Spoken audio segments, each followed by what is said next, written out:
Have you ever faced a situation where you didn't know what to do, and you just had to trust that everything would work out? Maybe it was a tough decision, an uncertain future, or a challenge that felt beyond your control. In the book of Jeremiah, we are reminded that blessed is the one who trusts in the Lord, whose confidence is in Him.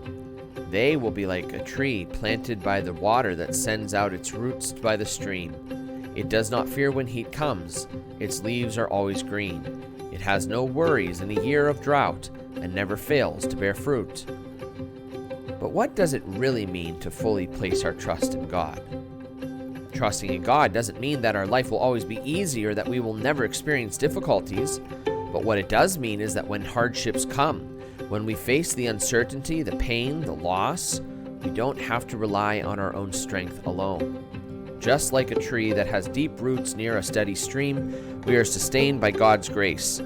Even when the heat of trials or the drought of discouragement comes, we are nourished by the living water of Christ. Trusting in God is not a passive thing. It's an active choice to believe in His goodness, even when we can't see the full picture. Think about a time in your life when you struggled with a doubt or a fear. Did you try to handle everything on your own, or did you bring it to God? When we hold on to that worry, it drains us. But when we surrender it to the Lord, we find peace. Trusting in God means recognizing that He is in control and that His plans for us are always rooted in love, even when we don't understand them in the moment. And so today, I invite you to take a step of faith. Identify that one specific worry or burden that you've been carrying, something that has been weighing on your heart.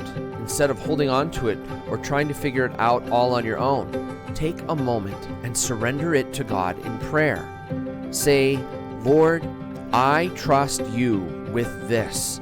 I give it to you. And every time the worry creeps back in, remind yourself of Jeremiah. Choose trust over fear. Let your roots go deep in Him.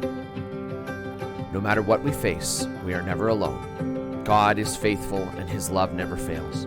Today, let's make the conscious decision to trust in Him. Like a tree planted by the water, unshaken by the storms of life, may we place our faith not in our own understanding, but in His perfect wisdom and never failing love.